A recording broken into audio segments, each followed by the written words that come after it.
di sebuah lereng pegunungan di Jawa Tengah, tersembunyi sebuah peternakan ayam raksasa yang luasnya hampir seperti lapangan sepak bola berlapis-lapis. Di sana, lebih dari 50.000 ekor ayam dipelihara dalam barisan kandang panjang, beratap seng, berlantai semen yang sudah berubah warna oleh waktu dan kotoran ayam.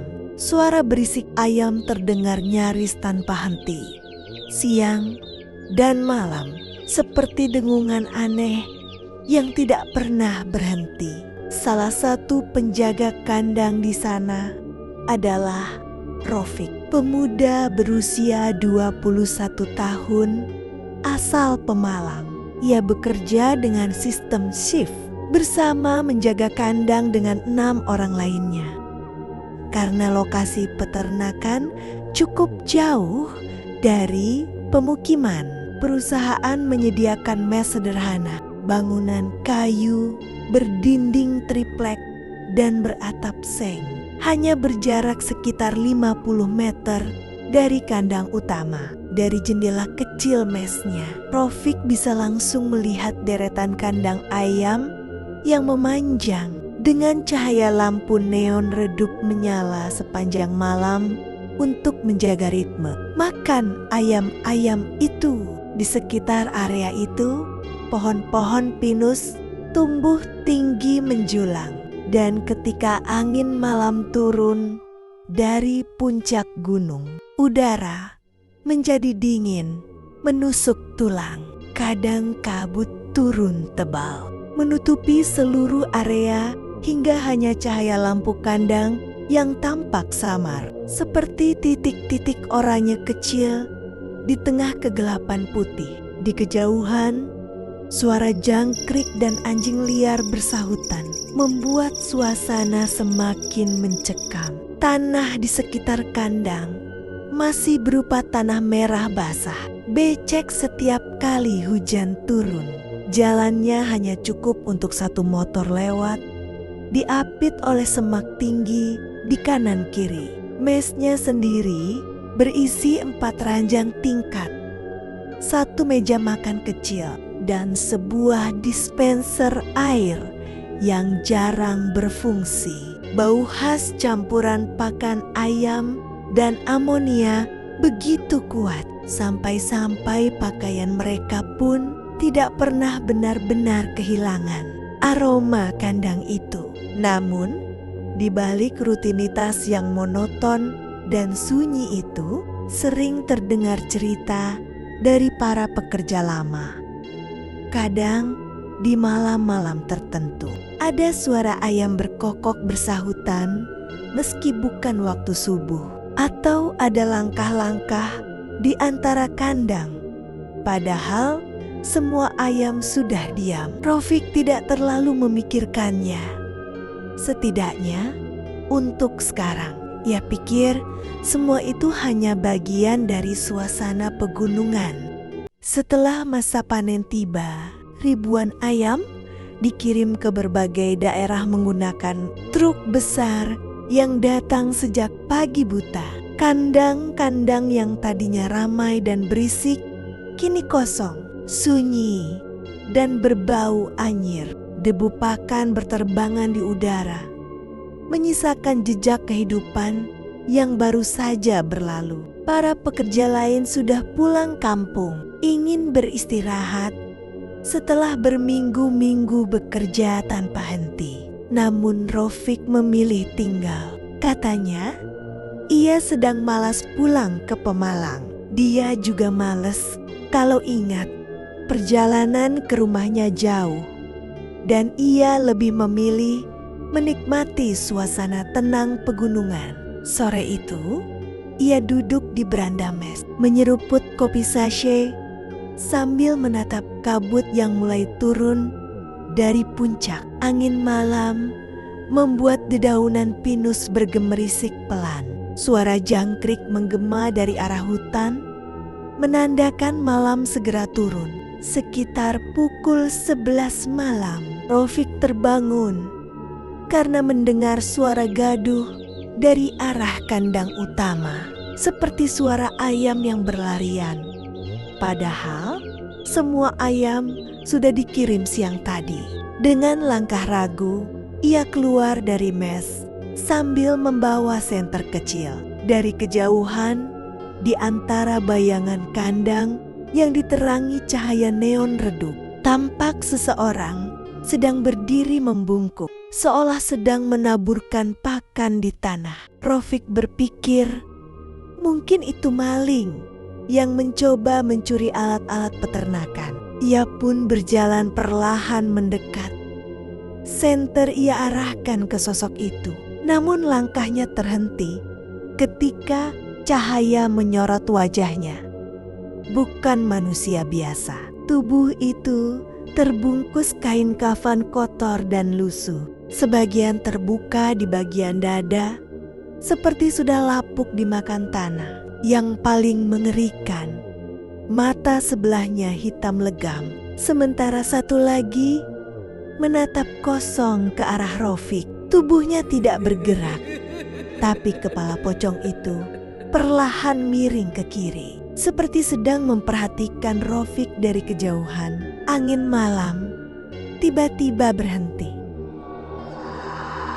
Bau busuk bercampur amis memenuhi udara. Rofik gemetar. Lututnya hampir tak kuat menopang tubuhnya saat ia mundur satu langkah. Pocong itu tiba-tiba tersentak. Kainnya berkibar seperti ditiup angin dari bawah, lalu hilang begitu saja dalam sekejap, menyisakan debu dan suara desisan pelan dari kandang yang kosong. Rofik berlari sekencang-kencangnya kembali ke mes. Tapi sebelum menutup pintu, ia menoleh sebentar. Dan dari jendela kandang paling ujung, terlihat bayangan putih berdiri diam, seolah masih menatapnya dari jauh.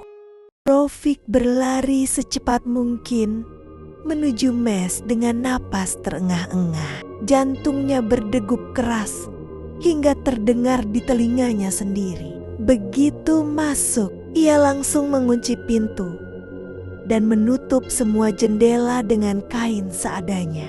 Lampu kecil di mes itu berkedip-kedip, menambah suasana tegang yang seolah menekan dari segala arah. Tangan Rofik gemetar saat mencari ponsel di atas meja, lalu di bawah bantal, hingga akhirnya ditemukan terjatuh di dekat kasur. Ia segera menyalakannya. Layar retak, tapi masih bisa digunakan. Dengan tangan dingin, ia menelepon temannya, Dimas. Suaranya bergetar ketika berbicara. Mas, aku lihat sesuatu di kandang, kayak orang. Tapi bukan orang.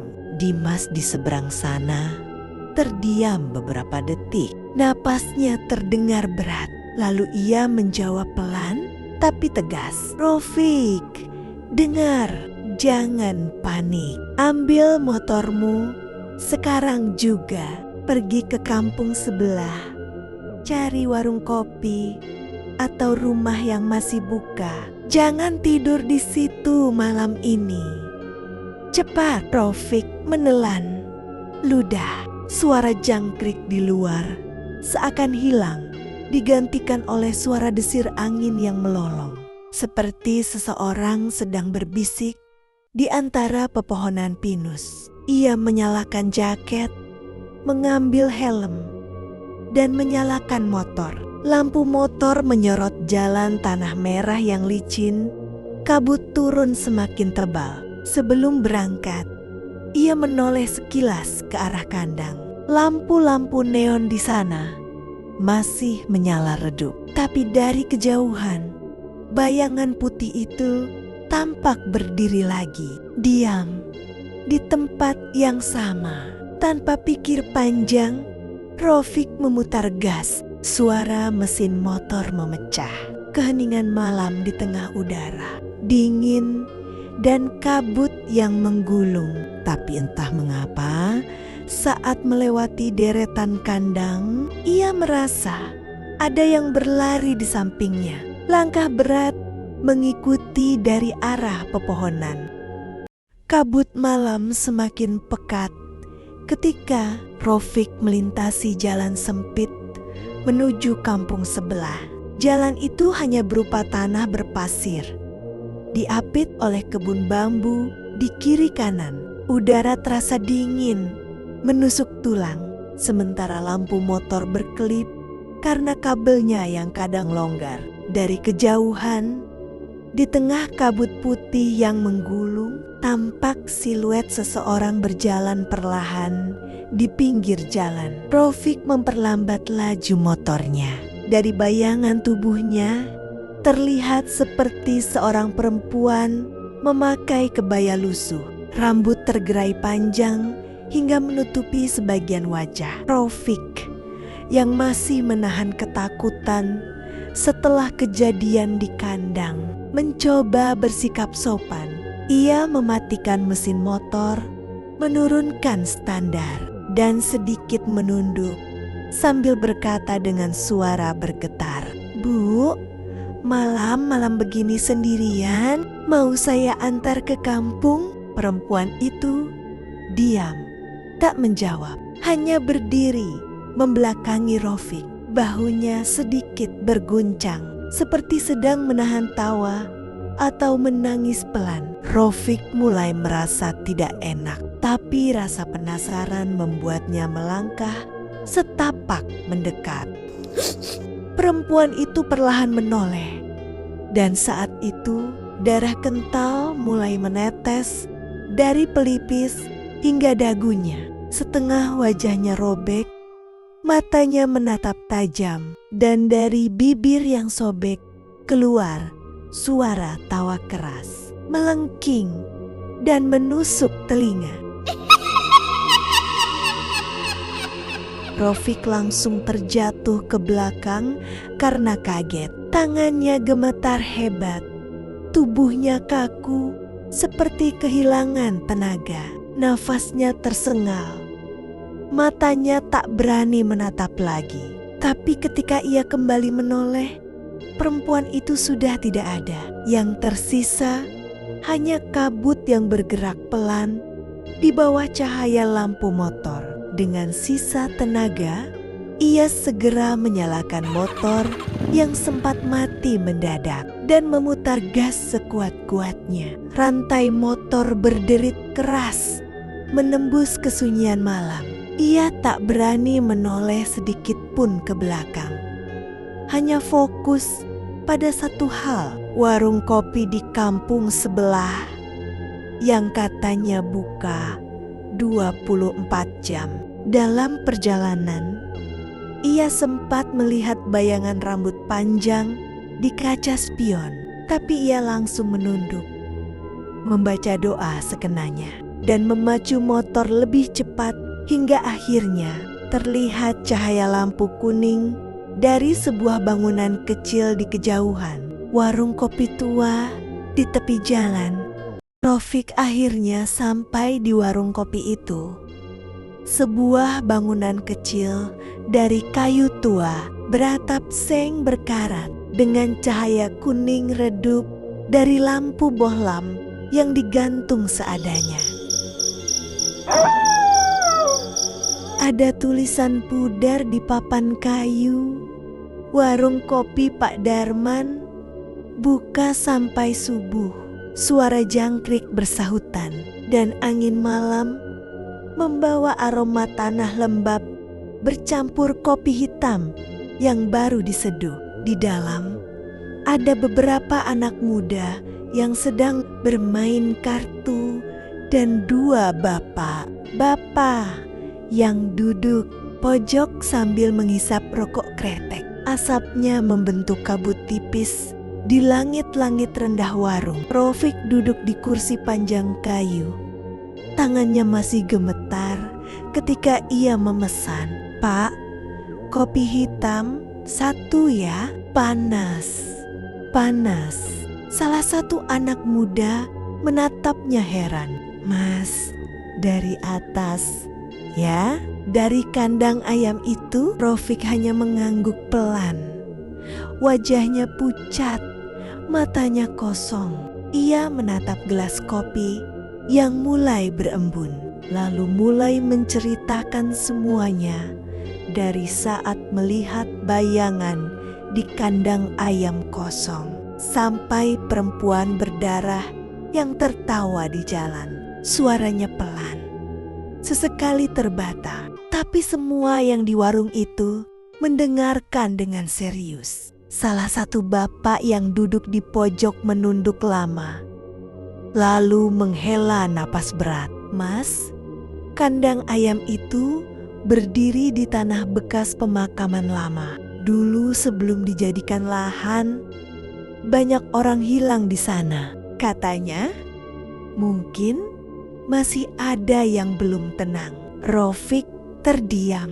Tenggorokannya terasa kering. Hanya suara sendok beradu dengan gelas kopi yang terdengar. Ia tidak berani menoleh keluar. Tapi dari jendela warung yang retak, ia bisa melihat kabut semakin tebal di arah kandang ayam. Salah satu anak muda menepuk bahunya, mencoba menenangkan. "Santai aja, Mas.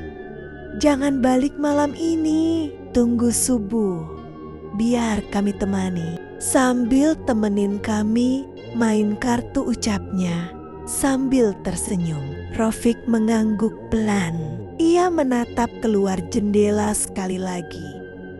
Dan di kejauhan, samar-samar di antara kabut, ia merasa melihat bayangan seseorang berdiri di tengah jalan, diam, menghadap ke warung. Kopi di tangannya tiba-tiba terasa dingin. Dan malam itu, Rofik tak berkata apa-apa lagi.